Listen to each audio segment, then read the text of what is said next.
आज हम श्रद्धे द्वारा रचित भक्ति गाथा में से भक्त का जीवन निर्द्वंद व सहज होता है इसका अध्ययन कर रहे हैं, जिसमें श्रद्धे बताते हैं। देव ऋषि के वचन सभी की कर्ण सरिता से प्रवाहित होकर हृदय सागर में विलीन होते गए। अद्भुत रस था प्रभु पार्षद नारद की वाणी में।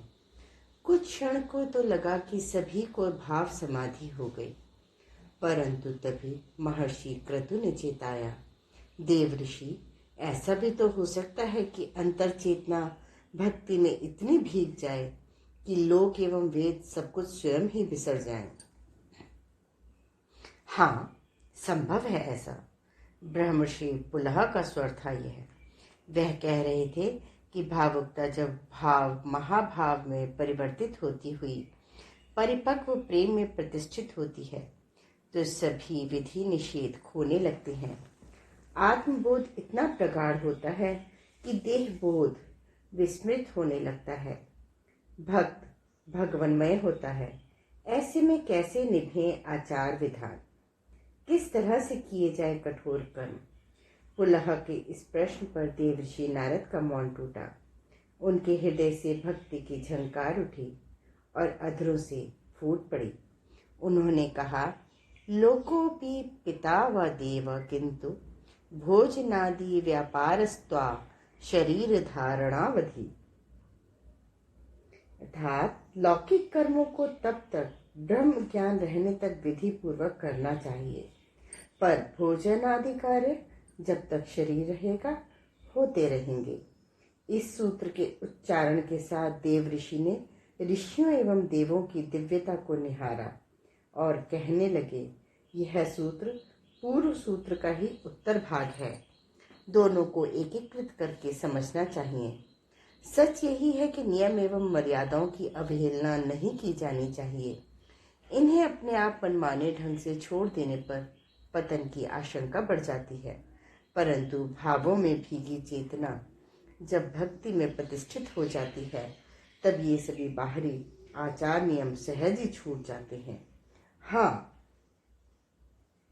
जब तक शरीर रहता है तब तक भोजन आदि कर्म होते रहेंगे, क्योंकि इनके बिना शरीर की रक्षा संभव नहीं है। देव ऋषि की बात सुनकर ऋषि क्रतु ने हामी भरी। महर्षि पुलह ने भी सहमति में अपना सिर हिलाया। तभी हिमालय के आंगन में कुछ हिम पक्षियों की कलरव ध्वनि गूंजी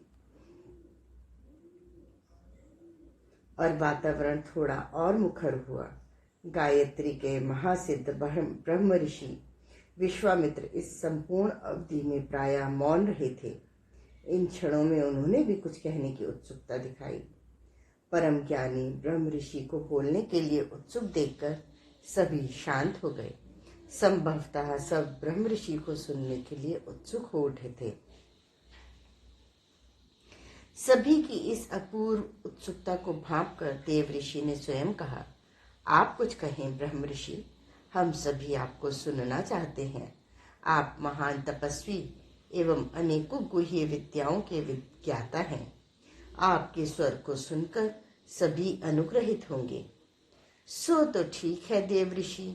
यह महान ऋषि विश्वामित्र का स्वर था। वह कह रहे थे, सभी प्रकार के तप एवं विद्या से भक्ति श्रेष्ठ है। इससे बढ़कर अन्य कुछ भी नहीं। ऐसे ही एक परम भक्त आरण्यक मुनि के भक्तिमय जीवन का मैं साक्षी रहा हूँ। यदि आप सबकी सहमति हो तो मैं उनकी मधुर भक्ति गाथा की चर्चा करूं। ब्रह्म ऋषि के इस आग्रह ने सभी को विभोर कर दिया। उनके इस कथन को सुनकर देव ऋषि बोले, आपको साधुवाद है ब्रह्म ऋषि। हम सभी उन परम भागवत की गाथा सुनना चाहते हैं। आप अवश्य कहें। यह कथा प्रसंग सुनकर हम सभी धन्य होंगे। देव ऋषि की वाणी सभी को प्रीतिकर लगी और ब्रह्म ऋषि विश्वामित्र अपनी अतीत की स्मृतियों में खो गए। वह अतीत की इन यादों में भीगे हुए बोले, उन दिनों मैं मिथिला के पास सिद्धाश्रम में तपोलीन था। अनेकों आध्यात्मिक आविष्कार मैंने इन्हीं दिनों किए थे। इसी समय मेरा आरण्यक मुनि से संपर्क हुआ। वह सिद्धाश्रम से थोड़ी ही दूरी पर एक साधारण कुटी में निवास करते थे। मायावी राक्षसों, निशाचरों, दैत्यों की संघातक माया ने सभी ऋषियों, मुनियों, मनस्वियों व तपस्वियों को आक्रांत कर रखा था। सभी भयाक्रांत थे कि कब क्या हो जाए, कुछ पता नहीं। उन दिनों वन में कोई एकाकी रहने का साहस नहीं कर पा रहा था। सभी तपस्वी यति समूह में रहना ही उचित समझते थे। अधिकतर जनों ने तो सिद्धाश्रम में ही आश्रय ले रखा था। इन्हीं में से किसी से मुझे पता चला कि मुनि आरण्यक निशाचरी माया के बीच एकाकी रह रहे हैं। उनके पास कोई भी अस्त्र शस्त्र नहीं है। उनका ना तो कोई रक्षक है, ना सहायक। उनकी चर्चा सुनकर मैं स्वयं उनसे मिलने गया। तेजपुंज, तपोनिष्ठ, परम भक्त आरण्यक मुनि, होठों पर भगवती का नाम, हृदय में उन करुणामयी माता की छवि, रोम रोम भगवती के प्रेम से पुलकित, बड़े निश्चिंत निर्द्वंद्व लगे मुनि आरण्यक। उनके मन में ना तो किसी के प्रति कोई द्वेष था और ना रोष। भय जैसे किसी तत्व का तो उनके अस्तित्व में कोई नामो निशान भी न था। ऐसे अद्भुत उन मुनिवर को देखकर मैंने उनका अभिवादन किया, पर वह तो इतने विनम्र थे कि मुझे देखते ही मेरा परिचय पाकर वह मेरे पांवों में गिर पड़े और कहने लगे, हे ब्रह्म ऋषि, मैं तो बस अपनी माँ का नन्हा अबोध बालक हूँ। मेरा अहो भाग्य कि उन करुणामयी ने मुझे आपके दर्शन करा दिए। आरण्यक मुनि के छोटे से कुटीर को मैंने ध्यान से देखा। वह कुछ भी सामान नहीं था। संभवतः कोई भी संग्रह उन मुनिवर को रुचिकर न था। वस्त्रों के नाम पर कौपीन के अतिरिक्त एक आध लघु वस्त्र खंड ही थे। वस्तु स्थिति को परख कर मैंने उनसे आग्रह किया कि हे मुनिवर, आप यहाँ पर एकाकी हैं। वन में निशाचरी माया का आतंक है। क्यों ना आप हमारे साथ सिद्धाश्रम चलें। वह स्थान सुरक्षित है और सब प्रकार के साधना के अनुकूल भी। आप वहां रहकर सुखपूर्वक साधना कर सकेंगे। किसी तरह का व्यवधान न होगा। मेरी इन बातों के उत्तर में आरण्यक मुनि मुस्कुराए और बोले, हे महान ब्रह्म ऋषि, आप तो परम ज्ञानी हैं। कहीं सुखपूर्वक भी साधना की जाती है? सुख और साधना, इन दोनों का भी कभी कोई मेल होता है क्या?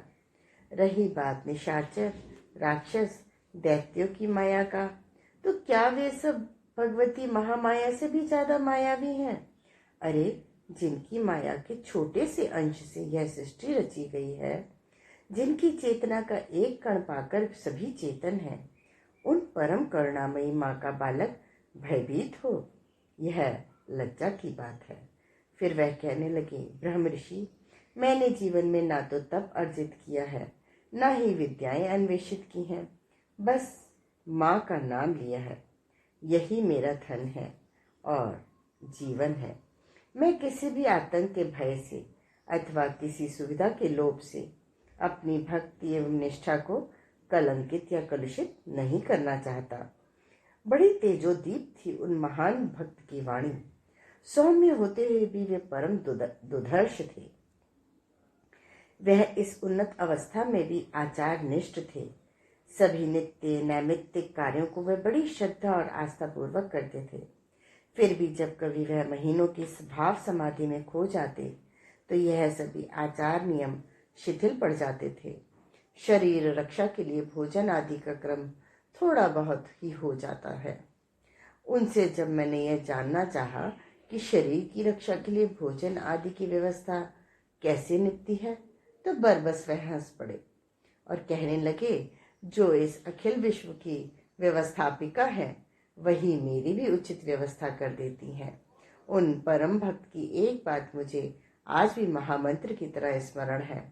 उन्होंने कहा था कि जो दुर्दांत दुष्टों, षड्यंत्रकारियों और शत्रुओं के बीच संपूर्णतया निश्चिंत होकर निर्द्वंद भाव से अपना सहज जीवन जीता है, वही सच्चा भक्त है। ब्रह्म ऋषि विश्वामित्र की है अपूर्व वाणी सभी को भक्ति के परम गोपनीय मंत्रोच्चार की भांति लगी और प्रायः सभी इसका मनन करने लगे। आज के स्वाध्याय का क्रम यहीं समाप्त होता है। अगले क्रम में श्रद्धेय हमें बताएंगे भक्ति एक लक्षण अनेक। धन्यवाद।